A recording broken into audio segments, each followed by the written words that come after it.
سرکاری سطح پر اگر امپورٹ پر پابندی لگائی جائے، عیاشیوں کی چیزیں امپورٹ ہو رہی ہیں، بیکار چیزیں امپورٹ ہو رہی ہیں، اور اس میں ہمارا زر مبادلہ خرچ ہو رہا ہے۔ اگر حکومت کی طرف سے امپورٹ پر پابندی عائد کی جاتی ہے تو عالمی طاقتیں درمیان میں آ جاتی ہیں، وہ کہتے ہیں آپ امپورٹ پر پابندی نہیں لگاتے۔ اب بھی آپ اس صورتحال میں بھی آپ دیکھیے کہ جو آئی ایم ایف سے معاہدہ ہوا ہے اس کی ایک دفعہ یہ ہے کہ آپ امپورٹ پر کوئی پابندی نہیں لگائیں گے۔ آئی ایم ایف یہ شرط لگاتا ہے، حالانکہ اس کو اگر بالفرض اس کا کیا فائدہ ہے امپورٹ پر پابندی لگانے کا، اس کا کیا فائدہ ہے؟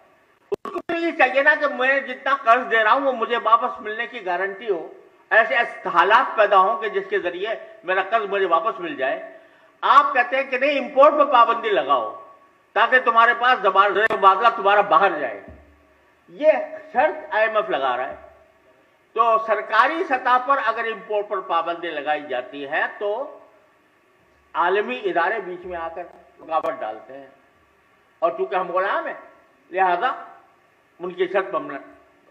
لیکن یہ بتائیے کہ عوام کے اوپر کون سی پابندی ہے کہ وہ امپورٹڈ اشیاء استعمال کریں، یا تاجروں پر کون سی پابندی ہے کہ وہ ہمیشہ ضرور خریدیں، امپورٹڈ اشیاء کو خرید کر اپنے پاس رکھیں؟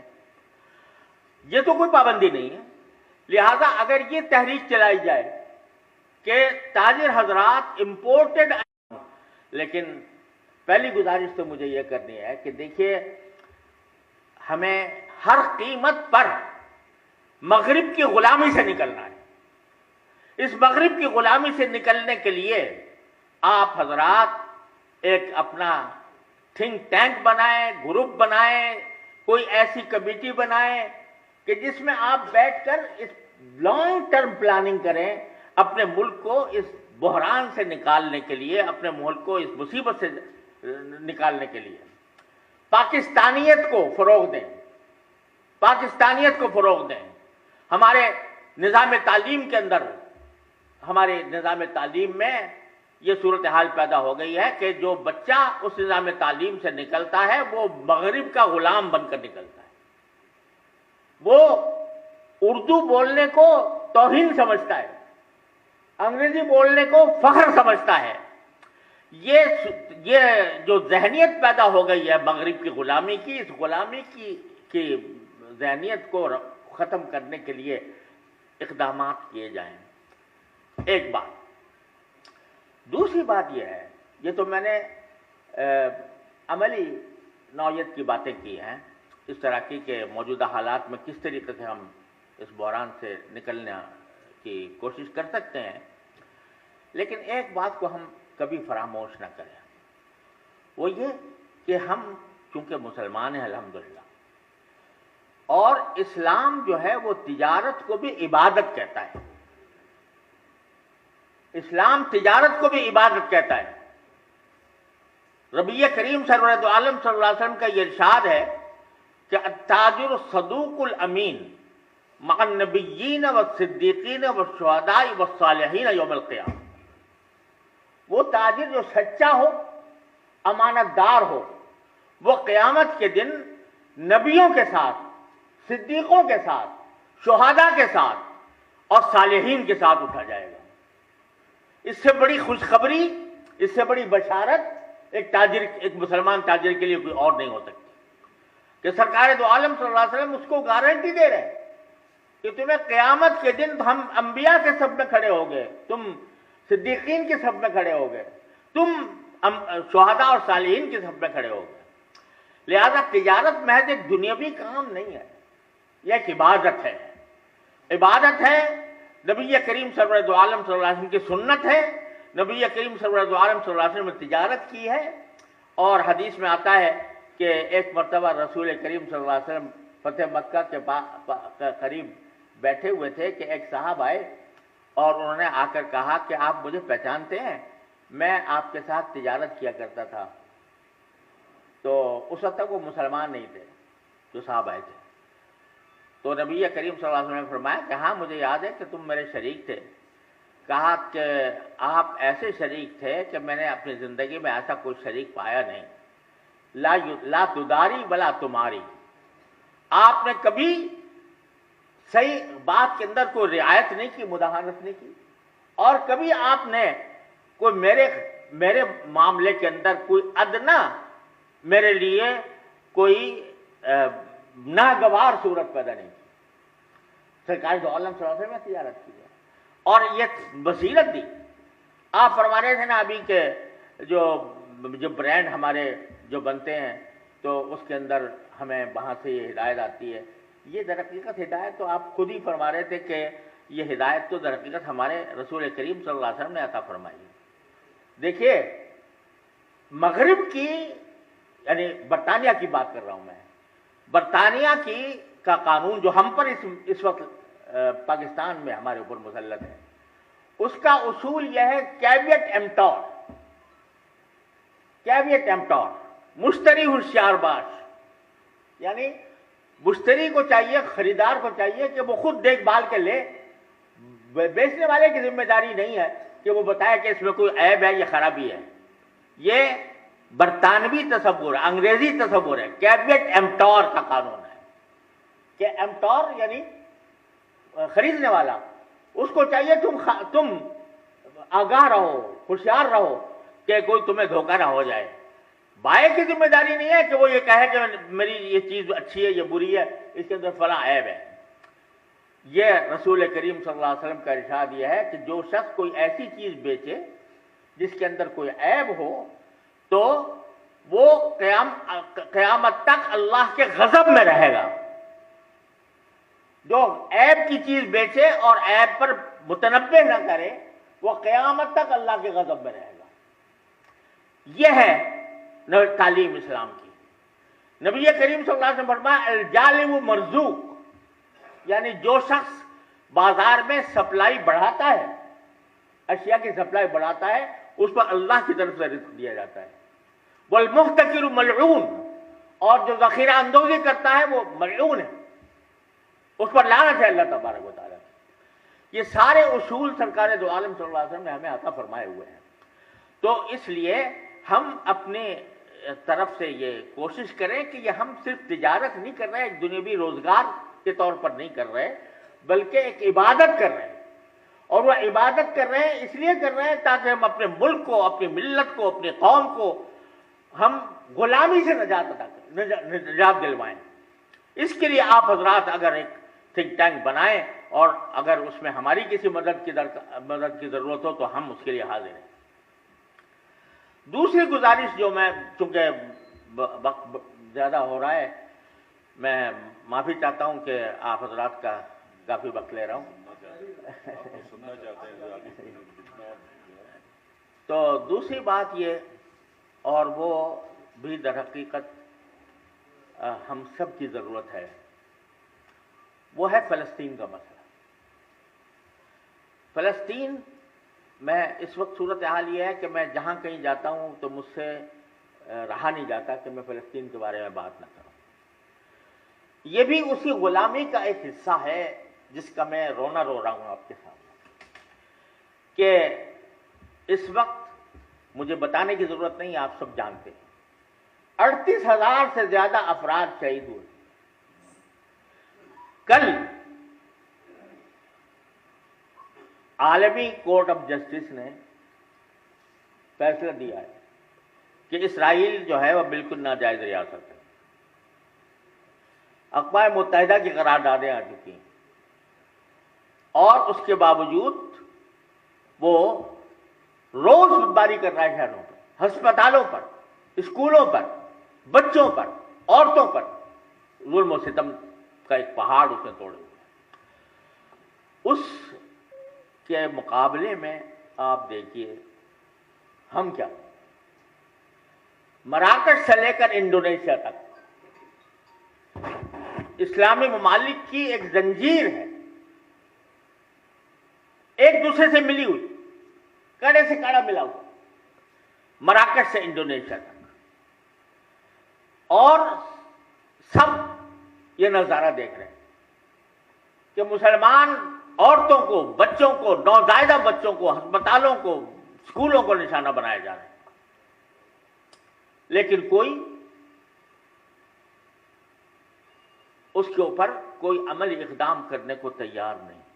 زبانی طور پر بھی مذمت کرنا، یہ بھی زبان کو توفیق نہیں ہو رہی کہ کم از کم مذمت ہی کر دے انسان. کیوں؟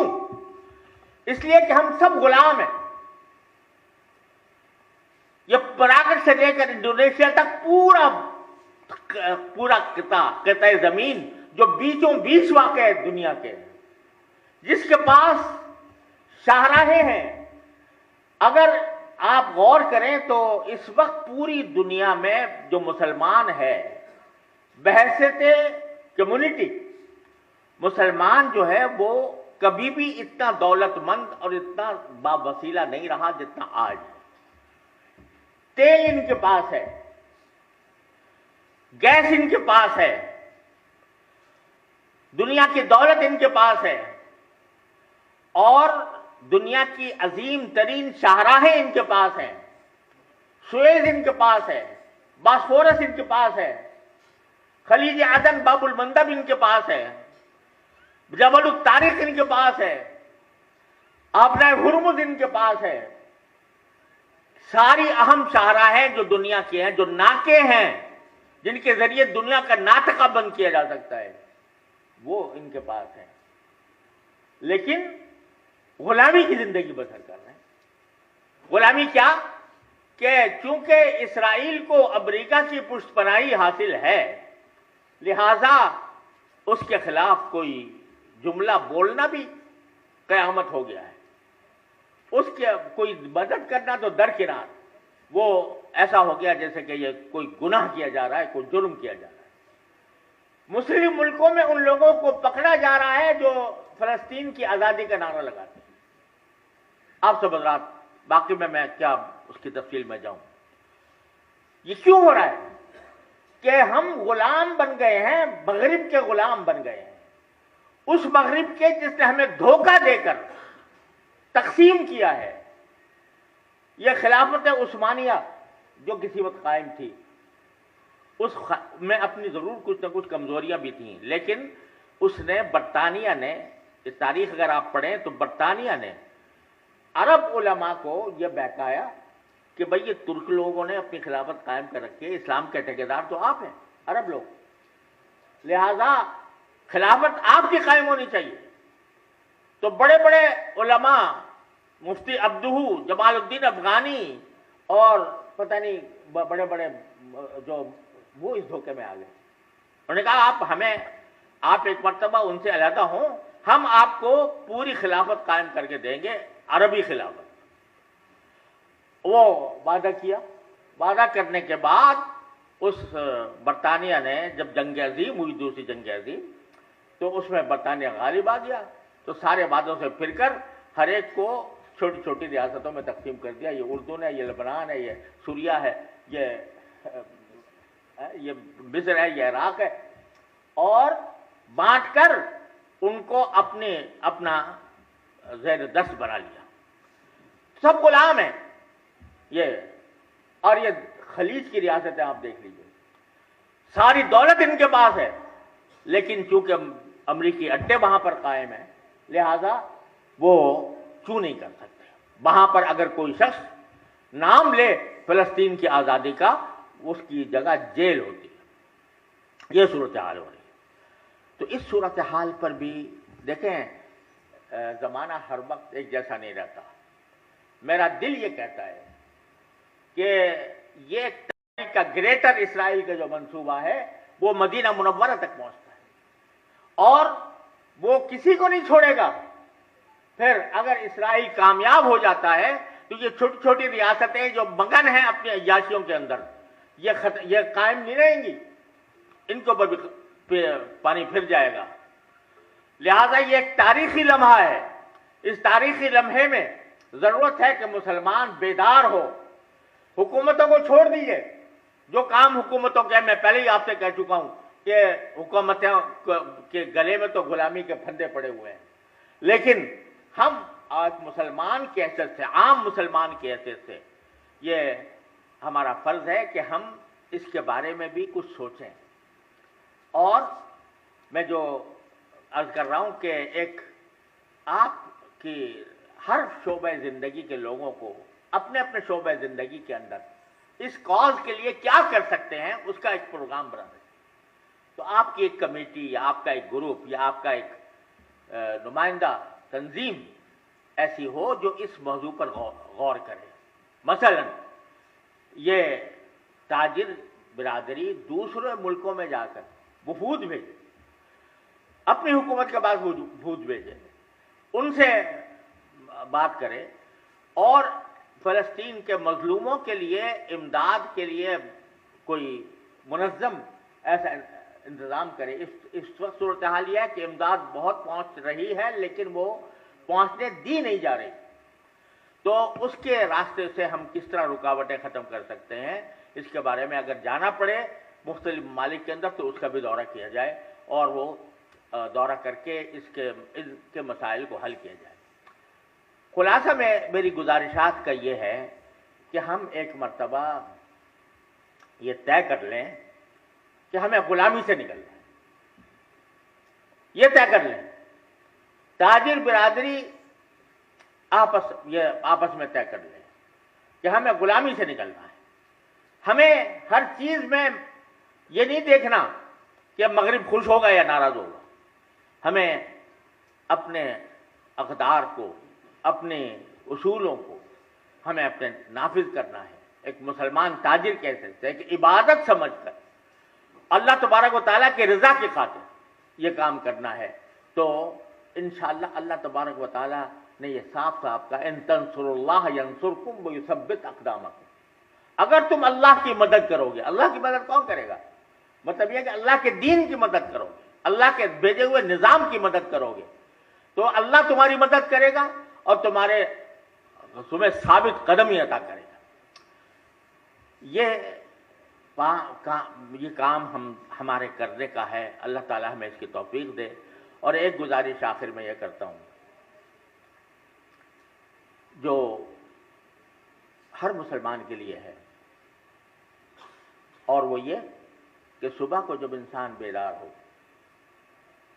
اور نماز فجر ادا کرے, اللہ تعالیٰ ہم سب کو توفیق عطا فرمائے, تو اس کے بعد چند منٹ کے لیے اللہ تبارک و تعالیٰ سے ایک معاہدہ کرے, یا اللہ میں آج کا دن شروع کر رہا ہوں اور میں چاہتا ہوں کہ یہ دن آپ کی خوشنودی کے مطابق گزرے, آپ کی رضا کے مطابق گزرے. اسے مجھ سے کوئی گناہ نہ ہو, اس میں مجھ سے کوئی بدعنوانی نہ ہو, اور یہ میں خالصاً آپ کی رضا کے مطابق گزاروں. تو اللہ میں عہد کرتا ہوں, اپنی طرف سے ارادہ کرتا ہوں, پکا ارادہ کرتا ہوں, لیکن اس ارادے پر میں قائم نہیں رہ سکتا جب تک کہ آپ کی توفیق شامل حال ہے. تو میں آپ سے توفیق مانگتا ہوں کہ میں اپنے دن کا اپنا جو دن آپ کے رضا کے مطابق گزاروں, اور ساتھ میں یہ اضافہ کر لیں ہم لوگ کہ یا اللہ کچھ ایسا طریقہ ہمیں سجھا دیجئے کہ جس سے ہم غیروں کی غلامی سے آزاد ہو جائیں. یہ صبح کو 2 منٹ کا کام ہے, 2-3 منٹ کا. اگر قرآن کریم کی تھوڑی سی تلاوت ہو جائے تو سبحان اللہ, اور اس کے ساتھ بڑی دعا. سارا دن پھر ذرا ذہن میں رہے کہ میں نے یہ عہد کیا تھا, اور پھر رات کو سونے سے پہلے پھر 2 منٹ, یا اللہ میں نے آج صبح آپ سے عہد کیا تھا اور ساتھ ہی آپ سے توفیق مانگی تھی کہ میں آپ کی رضا کے مطابق زندگی گزاروں, آپ کی رضا کے مطابق دن گزاروں. تو پتہ نہیں میں کہاں بہکا, کہاں بٹکا. آپ جہاں کہیں میں بہکا ہوں, جہاں میں بھٹکا ہوں, اے اللہ اس پر میں مغفرت چاہتا ہوں, استغفار کرتا ہوں, توبہ کرتا ہوں. صبح کو وعدہ, شام کو توبہ, رات کو توبہ. یہ عمل ہر انسان اس سارے پس منظر کو ذہن میں رکھتے ہوئے جو میں نے آپ حضرات کے سامنے عرض کیا کہ غلامی سے نکلنا ہے, تو یہ کر کے کرے تو انشاءاللہ ممکن نہیں ہے کہ اللہ تبارک و تعالی ہمیں بے یاسر چھوڑ دے, بے یار و مددگار چھوڑ دے. اللہ تبارک و تعالی کی رحمت سے پوری امید نہیں، یقین ہے کہ وہ انشاءاللہ ہمیں نکالے گا اس مصیبت سے۔ مایوسی کو پاس نہ پھٹکنے دیں۔ مایوسی کافر کی بات ہے، انسان مسلمان کا کام وہ مایوس ہونا نہیں، اپنی حد تک وہ آخر دم تک وہ کام کرتا رہے۔ حدیث میں آتا ہے، رسول کریم صلی اللہ علیہ وسلم نے ارشاد فرمایا کہ جب قیامت قائم ہونے لگے، یعنی بالکل قیامت سامنے آ گئی، تب بھی اگر کوئی شخص اپنا پودا لگا رہا ہے کہیں، وہ پودا لگا لے، یہ نہ سوچے قیامت تو آ رہی ہے میں کیا لگاؤں پودا، وہ پودا لگا لے۔ اگر قیامت آنکھوں سے سامنے آتے ہوئے دیکھ رہی ہے تب بھی پودا لگا لے۔ تو انسان کو اللہ تعالیٰ نے یہ سکھایا ہے کہ تمہیں تمہارا عام کام کرنا ہے، نتائج تو اللہ کے ہاتھ میں ہے، اور نتائج اگر تم صحیح طریقے سے کرو گے تو یقیناً اللہ تعالیٰ تمہیں کامیاب کرے گا۔ وآخر دعوانا الحمدللہ۔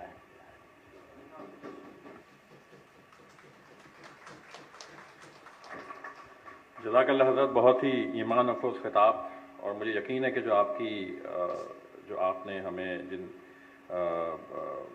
مشوروں سے نوازا ہے اس پہ ہماری قیادت ثاقب احمد مغول صاحب، زبیر طفیل صاحب یہاں موجود ہیں، ہماری پالیسی ایڈوائزری بورڈ میاں دانش حسین صاحب یہاں موجود ہیں، زبیر شیخ صاحب یہاں موجود ہیں جو اسٹینڈنگ کمیٹی اسلامی فنائض دیکھ رہے ہیں، انشاءاللہ اس پہ کوئی ہم لائے عمل بنائیں گے۔ آپ نے بات کی امید کی، یقین کی، فرد کے کردار کی، سیاسی مجبوریوں کی، ہمارے جو کانٹریکٹس ہیں یورپین باقی اس کی بات کی، اور جب میں سن رہا تھا تو مجھے علامہ کا ایک بڑا زبردست قسم کی ایک نظم ہے بڑی شائع آفاق کہ بڈھے بلوچ کی اپنے بیٹے کو نصیحت، اس کے کچھ اشعار مجھے یاد آئے، اور میں چاہوں گا آپ کی اجازت سے میں کہ دین ہاتھ سے دے کر اگر آزاد ہو ملت، دین ہاتھ سے دے کر اگر آزاد ہو ملت، ہے ایسی تجارت میں مسلمان کا خسارہ، اور دنیا کو ہے پھر مار کا ہے روح و بدن پیش، تہذیب نے پھر اپنے درندوں کو ابھارا، اللہ کو پامردی مومن پہ بھروسہ، ابلیس کو یورپ کی مشینوں کا سہارا، تقدیر امم کیا ہے کوئی کہہ نہیں سکتا، مومن کی فراست ہو تو کافی ہے اشارہ۔ اور ہمارے حکمرانوں کے لیے علامہ فرماتے ہیں کہ غیرت ہے بہت بڑی چیز، غیرت ہے بڑی چیز جہاں تگودوں میں، پہناتی ہے درویش کو تاج سر دارا۔